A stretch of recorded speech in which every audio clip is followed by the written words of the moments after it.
E aí, seus clubistas, tudo bem com vocês? Aqui é Maurício, do Sem Clubismo FC, galera. E bom, rapaziada, no vídeo de hoje vamos ver a provável escalação do Vasco para a partida de amanhã contra o Fortaleza. O Vasco contará com alguns retornos importantes, porém terá outros desfalques aí que podem realmente prejudicar o andamento do Vasco no Campeonato Brasileiro. Mas deixa o like aí embaixo, muito importante seu like para você motivar a trazer conteúdo todos os dias aqui no canal. Esqueça de compartilhar nosso vídeo em todos os grupos de Vasco, de WhatsApp, para ajudar o nosso canal a continuar crescendo e mais pessoas poderem conhecer o nosso trabalho, beleza? Vai fazer sua aposta no jogo do Vasco contra o Fortaleza, que eram as melhores cotações do mercado. Aposta aí pela PagBet no primeiro link do comentário fixado. Na PagBet você recebe logo você ganhando aposta sem nenhuma complicação. Tem suporte humanizado 24 horas todos os dias. Você apostando ainda pelo meu link tem ainda mais sorte. Show? Bora pro vídeo. Então, galera, estamos aqui com a provável escalação do Vasco para o jogo de amanhã contra o Fortaleza. Como eu te falei, o Vasco conta com os desfalques, mas também conta com algumas voltas importantes. O Vasco terá no seu goleiro Léo Jardim,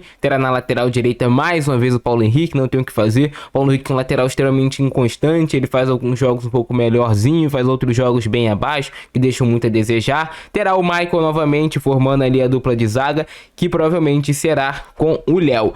Existe a possibilidade de ele entrar com outro zagueiro, existe sim a possibilidade de ele entrar com o Lincoln da base ou de entrar também com o Rojas. Mas eu acredito que tem uma grande chance dele voltar com o Léo para a zaga. Para quem não sabe, o João Vitor está lesionado, vai ficar aí algo na casa de 6 semanas fora. Então o Vasco precisa urgentemente acelerar a busca por um novo zagueiro, cara. Não dá para você ficar contando com o Léo, porque o Léo é um zagueiro completamente sem confiança, jogando em São Januário.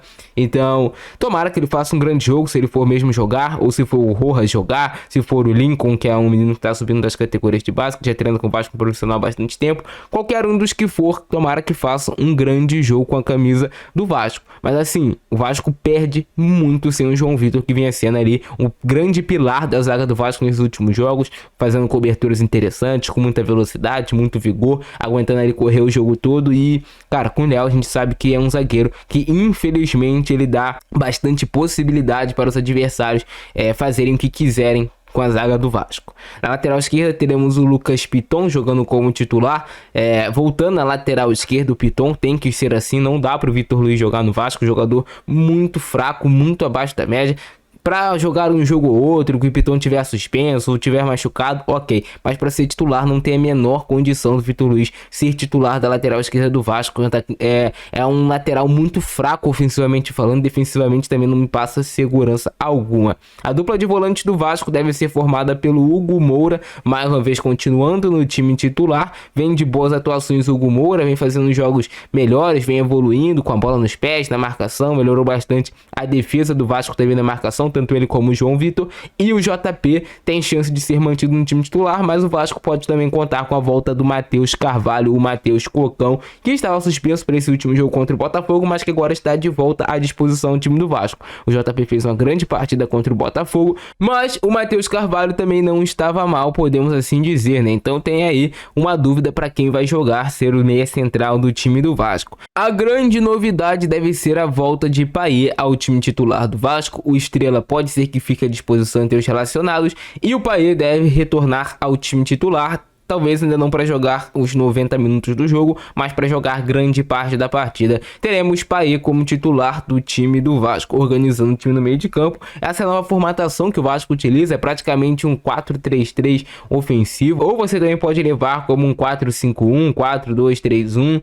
São várias opções aí para a formação do Vasco que você pode falar, mas assim, o Vasco joga com 2 volantes e joga com um meia de criação, jogando aqui por dentro com liberdade para flutuar pelos lados do campo. Na ponta, pelo lado direito, teremos o Adson, que vem de boas atuações. O Adson e o Payet são jogadores que têm mais qualidade técnica para criar jogadas no ataque do Vasco. O Adson é mais velocista, o Payet é mais técnico, com a bola nos pés, e são dois jogadores muito importantes. A vitória do Vasco passa muito por esses dois no jogo de amanhã. E aí devemos ter a volta do David aponta pelo lado esquerdo do Vasco. O David, retornando de suspensão, foi expulso no jogo contra o Bahia, não jogou contra o Botafogo e agora estará de volta para quem sabe fazer a lei do ex acontecer contra o Fortaleza. Talvez tenhamos gol do DVD. Tomara, né, cara, que ele faça um bom jogo, faça uma grande atuação. E o Verratti no comando de ataque do Vasco, mais uma vez sendo centroavante. Bom, o Vasco tá com uma característica interessante que eu quero até mostrar aqui para vocês. No comando do técnico Rafael Paiva, o Vasco tá tentando criar superioridade numérica pelos lados do campo. O que acontece? Quando a bola tá pelo lado esquerdo do campo, o Piton fica aqui mais no campo de ataque. O David já está na ponta esquerda naturalmente. O Verratti vem até ficar dentro da área, não cola tanto, mas aí vem o meia, por exemplo, o Payet, e vem o Adson também aqui para o lado esquerdo. O Vasco tenta buscar uma superioridade numérica pelo lado que está com a bola. Então várias vezes você vai ver o Adson, mesmo sendo ponta direita, caindo pela ponta esquerda para buscar essa superioridade numérica e ganhar a linha de fundo, ganhar uma tabela ou até mesmo invadir a área em progressão para uma condição de finalização. A mesma coisa vem acontecendo pelo outro lado. Por exemplo, o Adson tá aqui, o Payet cola aqui, o próprio Moura vem aqui jogar também, o Paulo Henrique se apresenta, o próprio David tem a liberdade para descolar pelo lado e tentar criar essa mesma superioridade numérica pelos lados do campo. Quando isso acontece e o Vasco consegue trocar passes, o Vasco consegue criar boas situações de gol. Foi assim no jogo contra o Bahia, foi assim no jogo contra o São Paulo e foi assim também no jogo contra o Botafogo. Então é uma característica interessante que eu percebi nesse Vasco do Rafael Paiva, tentar gerar essa superioridade numérica pelo lado do campo que está com a bola. O que o Vasco pode trabalhar com isso? Trazer vários jogadores para um lado do campo, por exemplo, pegar um Paulo Henrique livre aqui pelo lado. É interessante o Vasco tentar esse tipo de jogada, porque o adversário vai acompanhar e o outro lado vai ficar desguarnecido. Vê se vocês entenderam, vê se vocês sacaram. Então essa deve ser a escalação do Vasco. A única dúvida assim de fato que tem para esse jogo é quem vai jogar na zaga, se vai ser o Léo, se vai ser o Rojas ou se vai ser o Lincoln.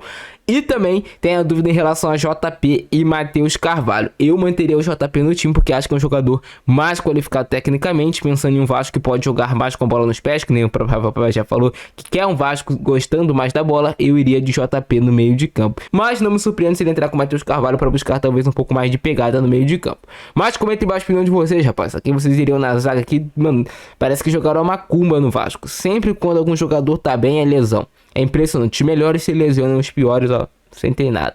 Ficou nessa abração do Francesco, nós fui.